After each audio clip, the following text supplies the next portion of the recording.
Shalom, selamat pagi anak-anakku kelas 3 SD Kristen Banyumas. Bagaimana kabarnya hari ini? Bu Ambar harap anak-anak kelas 3 dalam keadaan yang sehat dan baik ya. Nah, sebelum kita memulai pembelajaran hari ini, kita mau berdoa terlebih dahulu.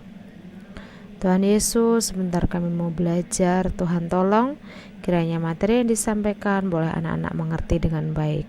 Terima kasih Tuhan Yesus, kami mengucap syukur dan berdoa. Haleluya, amin.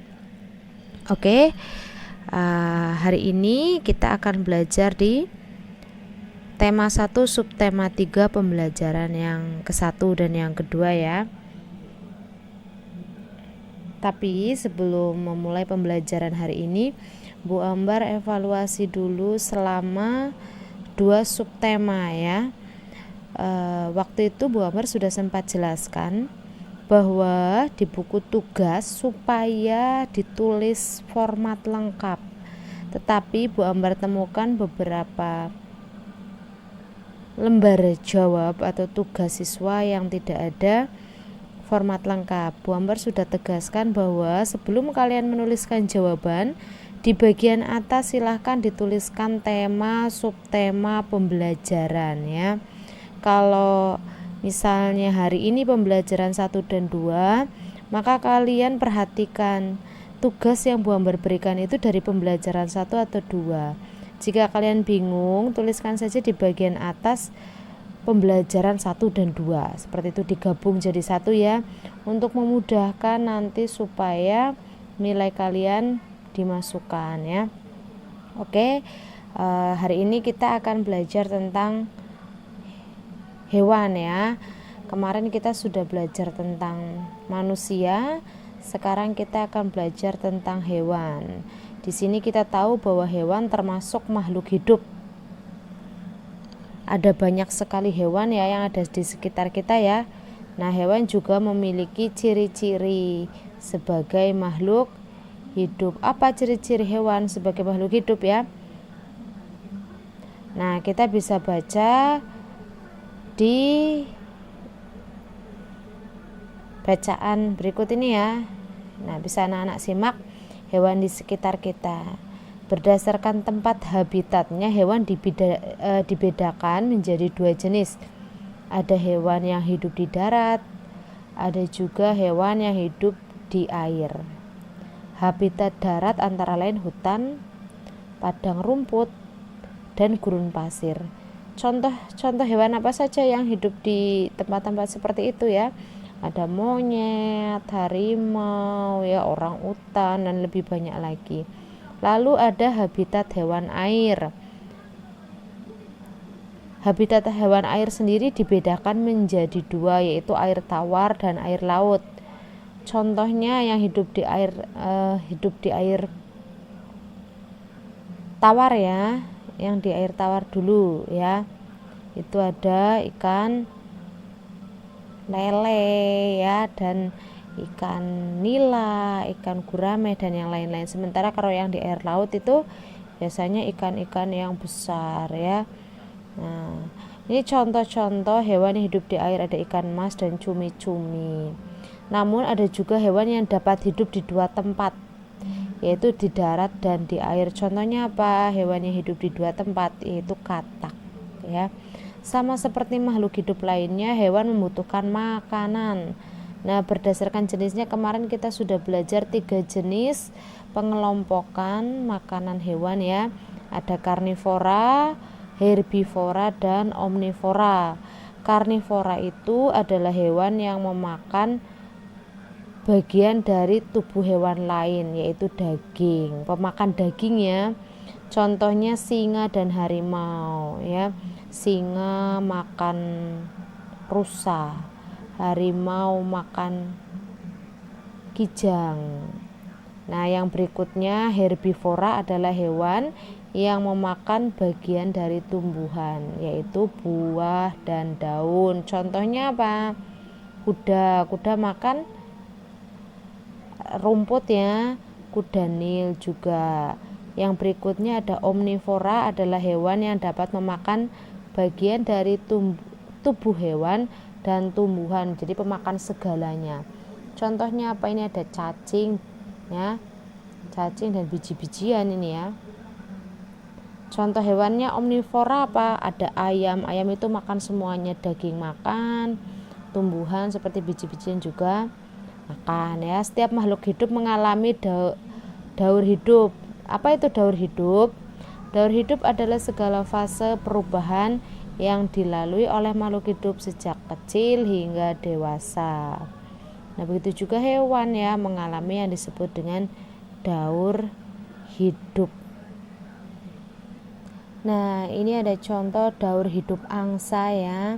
Dari pertama telur, kemudian menjadi anak ayam, menjadi remaja, dan menjadi ayam yang dewasa. Itu adalah daur hidup angsa. Lalu kita akan belajar tentang menentukan hasil perkalian dua bilangan cacah.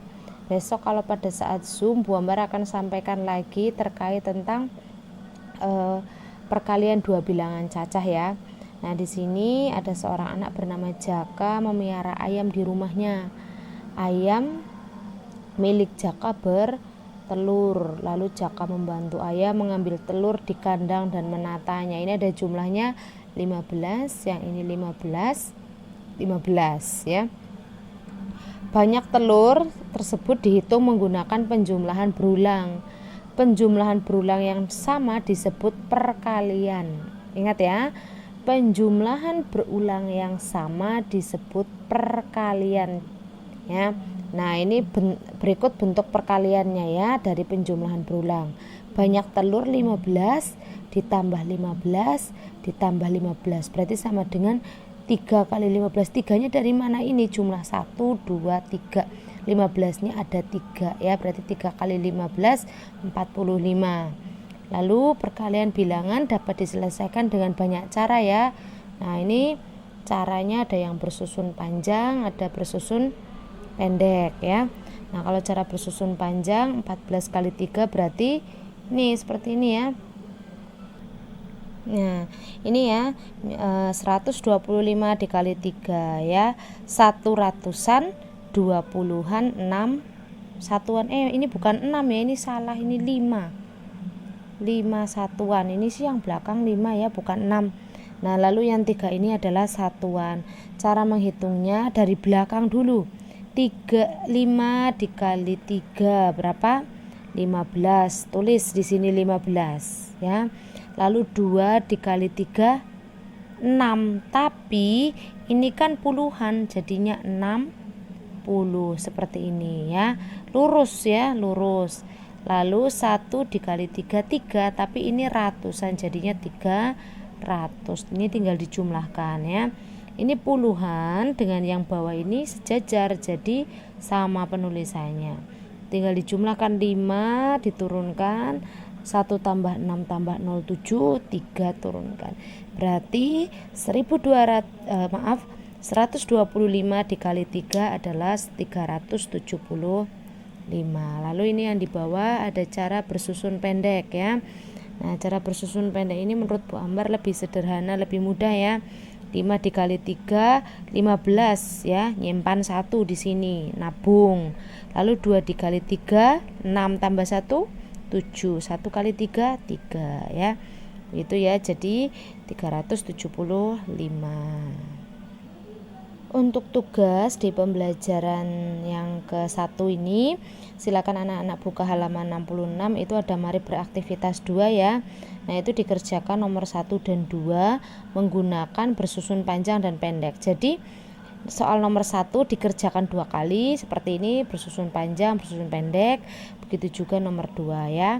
Itu mari beraktivitasnya dikerjakan, ditulis soalnya lalu dikerjakan. Nanti ada tugas berikutnya ya. Lalu apa sajakah hewan yang ada di sekitarmu? Nah, hewan di sekitarmu bisa kita jadikan ide untuk membuat karya. Nah, hari ini Bu Ambar akan jelaskan tentang karya dekoratif. Nanti silahkan anak-anak ini jadikan tugas juga untuk Bu Ambar ambil nilai prakaryanya ya. Nah, contohnya hewan yang ada di sekitarmu adalah sapi. Ini sapi ya. Nah, coba perhatikan. Gambar sapi di samping dihiasi menggunakan titik. Setelah dihias, gambar tersebut menjadi karya dekoratif. Titik termasuk unsur rupa paling dasar, ya. Nih, coba anak-anak perhatikan. Ini ada titiknya ya. Nah, nih. Nah, titik adalah unsur dasar seni rupa paling dasar. Dan ini ada macam-macam titik. Titik kecil tunggal, titik besar tunggal, titik kecil bergerombol ya, titik besar bergerombol, dan ada titik kecil dan besar bergerombol campuran ya. Nah, selain titik, unsur rupa lainnya ada warna. Warna terdiri atas 3 jenis, warna primer, warna sekunder, dan warna tersier ya. Warna primer adalah warna dasar pokok. Contoh warna primer itu apa? Biru, kuning, merah ya. Sedangkan warna sekunder adalah warna yang dihasilkan dari percampuran 2 warna primer. Misalnya biru dengan kuning, kuning dengan merah, biru dengan merah ya. Lalu menghasilkan warna orange dan warna hijau. Warna orange dihasilkan dari campuran merah dan kuning. Jadi kalau kalian pengen bikin warna orange, kalian bisa mengkombinasikan 2 warna merah dan warna kuning ya. Sedangkan warna tersier adalah warna yang dihasilkan dari percampuran warna primer dengan warna sekunder. Contohnya apa ya? Contoh warna tersier ada coklat kemerahan. Warna coklat kemerahan itu berasal dari campuran warna merah dan hijau. Kita sudah tahu hijau tadi masuk warna sekunder, sedangkan merah primer ya. Pemberian unsur warna pada gambar memberikan hasil yang indah dan menarik. Sebelum membuat gambar, kamu dapat membuat rancangan karya terlebih dahulu. Nah, sebuah rancangan karya berisi judul karya, alat, media, unsur rupa, dan gambar karya. Ini ada contohnya nih ya.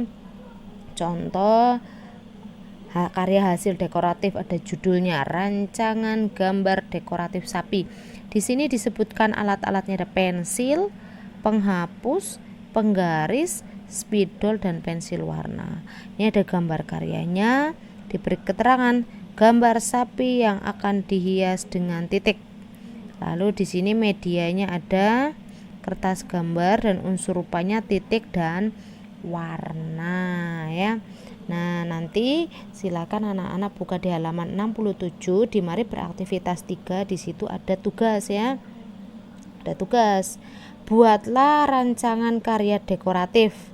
Buatlah rancangan karya dekoratif dengan tema sapi. Buatlah menggunakan macam-macam titik dan warna. Buatlah sesuai dengan kreativitasmu. Lalu dikumpulkan ya, ini tidak disimpan.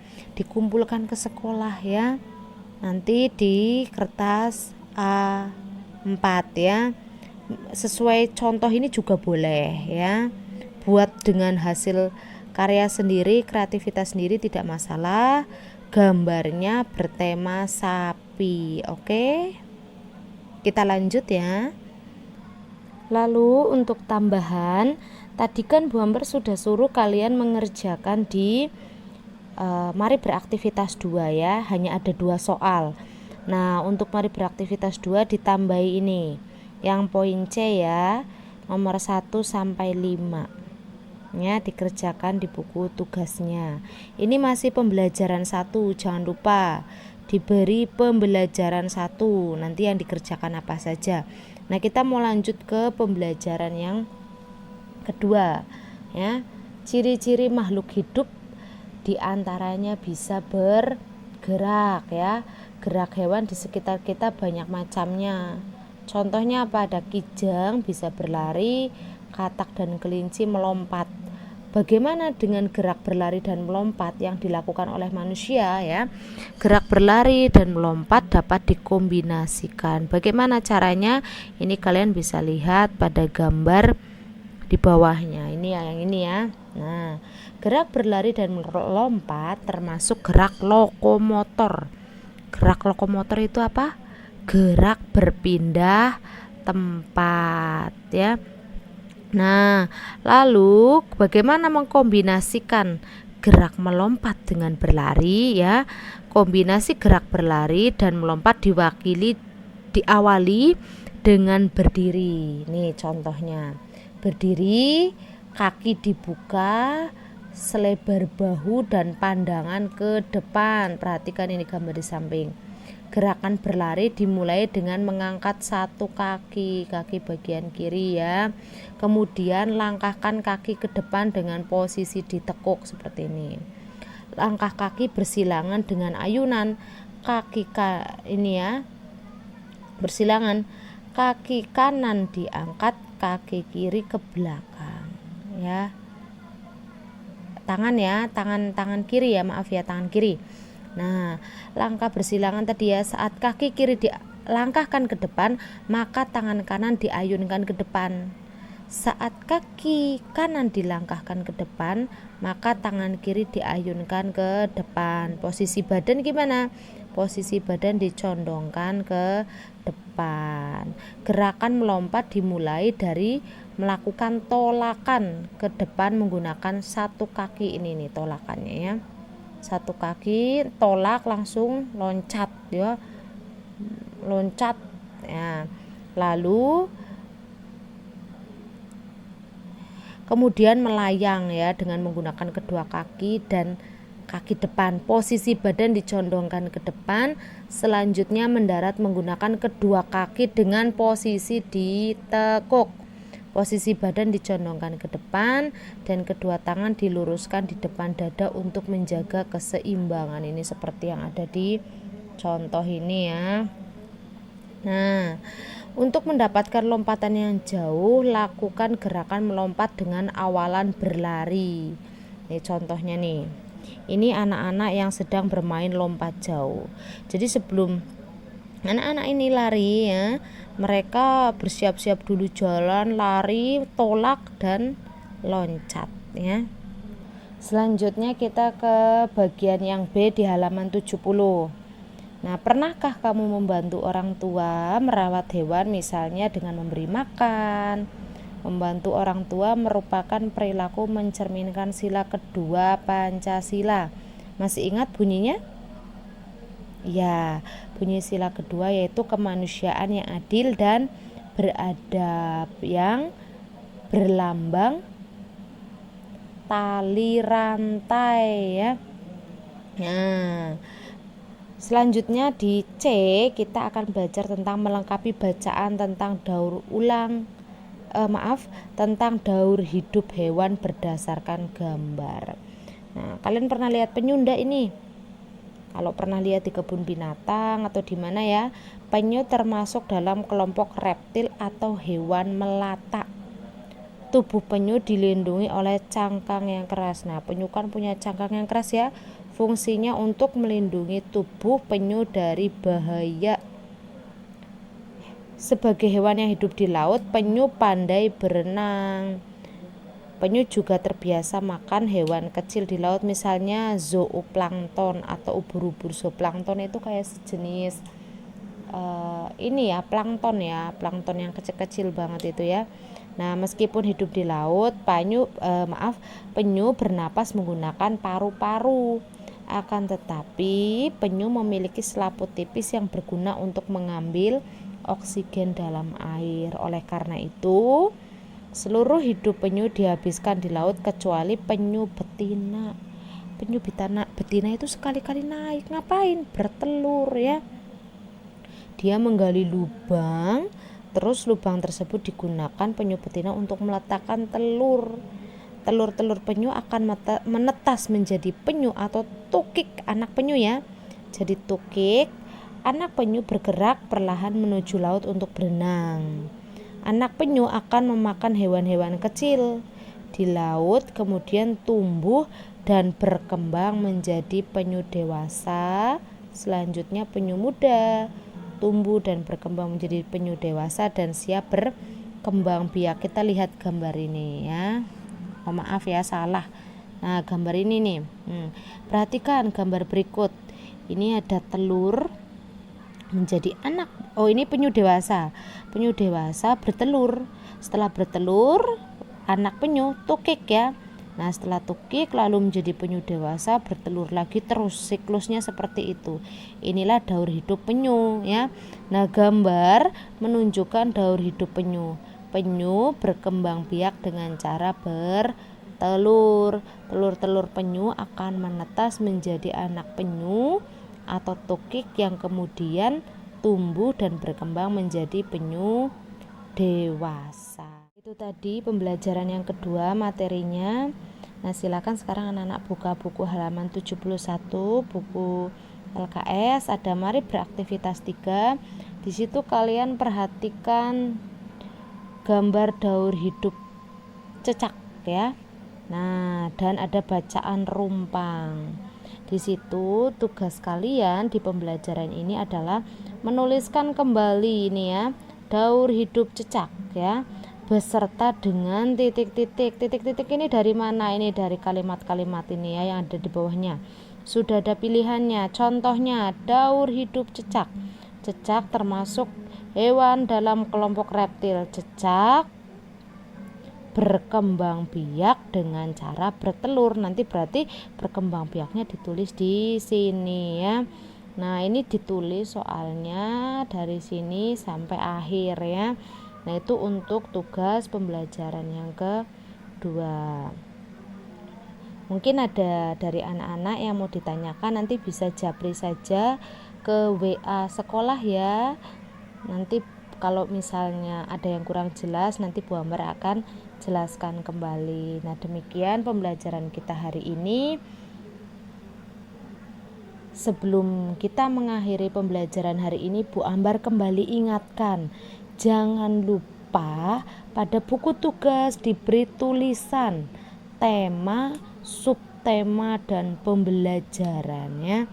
Kalau nggak diberi, nanti Bu Ambar bingung, nanti kalian mengerjakan yang mana, yang belum juga yang mana ya. Biar rapi dan rajin ya. Nah, mungkin demikian pembelajaran kita hari ini. Sebelum menutup pembelajaran hari ini, kita akan berdoa terlebih dahulu.